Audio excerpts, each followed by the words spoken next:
For both Keir Starmer and for Rishi Sunak, the next month will represent the only time that they can get their cabinet ready for the coming election. And there is still a rumour that the Home Secretary, Suella Braverman, may be in the firing line, may be one of the people that Rishi Sunak might want to move around. We know that he's got people like Gove lined up. We know he's got Grant Shapps. We know Steve Barclay is all there as somebody who may need to be replaced. They're all people he likes, but they are also people like Braverman who belong to the past. And they may not necessarily be the people who he can take forward into the post-election future, the glorious time when the Conservative Party will have got the fifth successive election victory in a row, sconcing any Conservative election victory in the past 200-odd years. And the great offices of state, the Home Office, the Foreign Secretary, the Chancellor of the Exchequer, and his own. These are the big questions. So his own job will be up for grabs should the next election not go in his direction. But the Chancellor of the Exchequer apparently is secure, so that leaves the Home Office and the Foreign Secretary's plum jobs that he could offer, that he could entice somebody.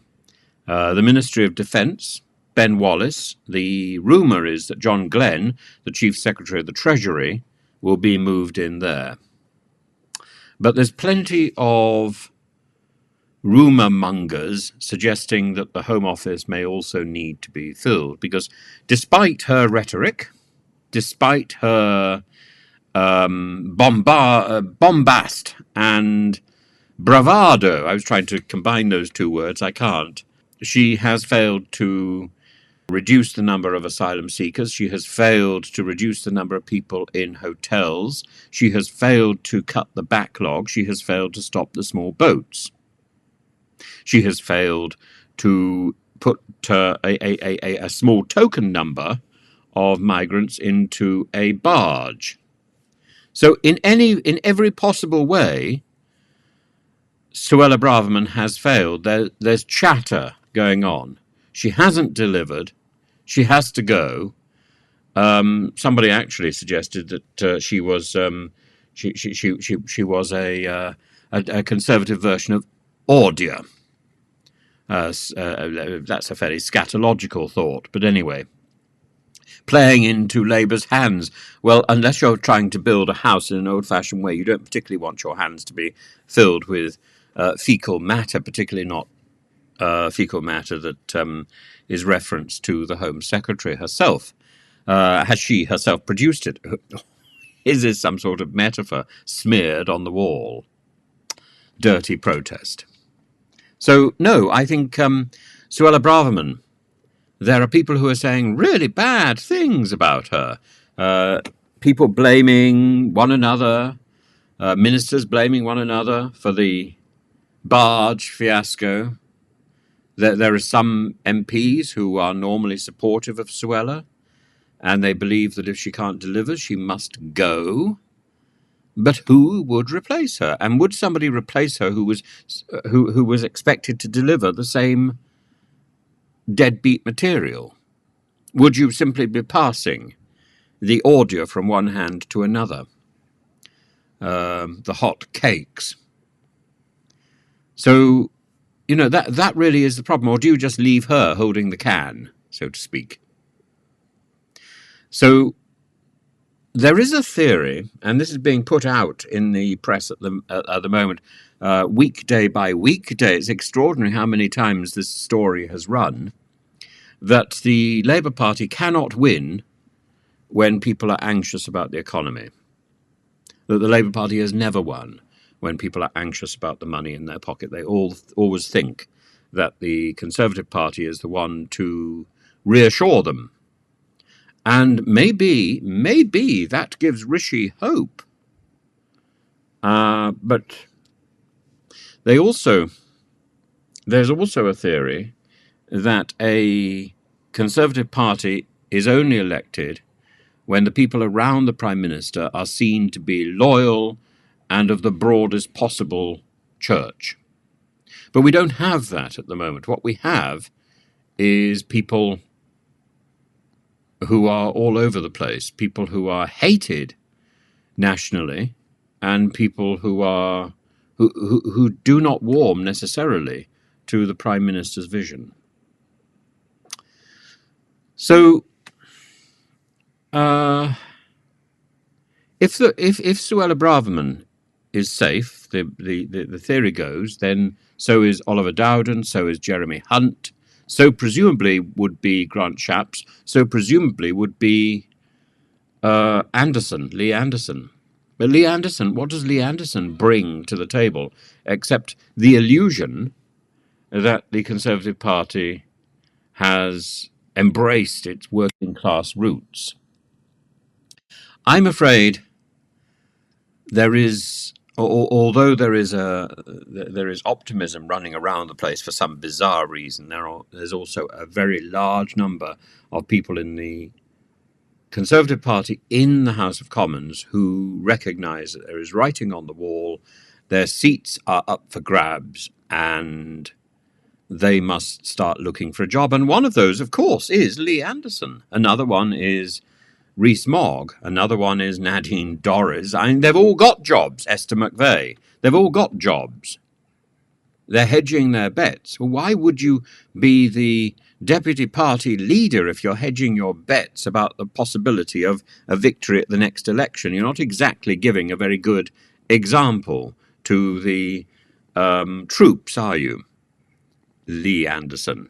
And it's not only your language, but your activities are suspect. Now, do Labour's hopes look better? Well, yes and no. Today we've got Andy Burnham sort of almost campaigning to replace Keir Starmer, and it looks like Keir Starmer and Andy Burnham, the sort of bright light of the future, the bright mayor of Manchester, is not talking to Keir Starmer. Keir Starmer is not talking to Andy Burnham. I mean, that sort of distraction is not good for, again, a party only wins when it is seen to be united.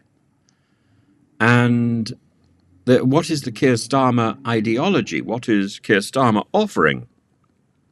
He's uniting his party, for the most part, only because the Conservatives are so blindingly awful. So in other words, it's not Keir Starmer who's uniting his party, it's actually Rishi Sunak who's uniting his party. There's something odd going on. Is it possible for Keir Starmer to win over Rishi Sunak? If Rishi Sunak starts uniting his own party, he's not only united his own party, he's united the Labour Party as well. He's uniting politicians. I don't think in a good way. I think there's far more round the corner should Rishi Sunak be successful, and not least Nick Timothy. Nick Timothy is the fellow with the granny tax. That is, that you take money from your granny's house to pay for her board and lodging when she's being cared for in an old people's home. The granny tax. Not terribly successful when it was first mooted by Theresa May, and certainly not much liked thereafter. And this is the man who, like Rasputin, is campaigning to replace Matt Hancock. We'll see how that one goes. My prediction is that the Conservative Party will lose at the next election. By how much, I don't know. My prediction also is that Keir Starmer will be the person to lead the Labour Party into an election victory. I don't know what he can do once he is in power. And I don't know how long he can hold on to power if that's not a decisive victory. The more Rishi Sunak scrapes back in terms of the economy, the more likely he is to win, or at least make it difficult for Keir Starmer to win. And therefore I find it extraordinary that Rishi Sunak concentrates on the one bit of his agendum which is so divisive, which is the small boats. The only people he's going to get with the small boats are the Red Wall. And he would do so much better if he took a statesmanship-like approach and called on the international community to solve the problem in a decisive way. If he led as a prime minister rather than as some sort of backbench individual, sort of pushing on the cabinet to do something, please do something, help. He needs to be decisive and he needs to be statesmanlike on an international platform. And if he did that, I think there's every possibility he could actually win. Despite all my misgivings. But he's not going to win with Suella Braverman at the helm. That I can absolutely assure him, because, as I say, I've spoken to many people, and anecdotally all I can say is that the many people who I have spoken to and who've telephoned me in confidence have said that they have no intention of voting at the next election. They are so disgusted with the xenophobia and the racism which is being promoted, the nastiness. Now they, like me, they also share concerns about the rise in migration. So although we recognize the same problem, we have different solutions. The Suella Braverman solution, I think, is wrong on so many levels. And I think we cannot ignore our international obligations.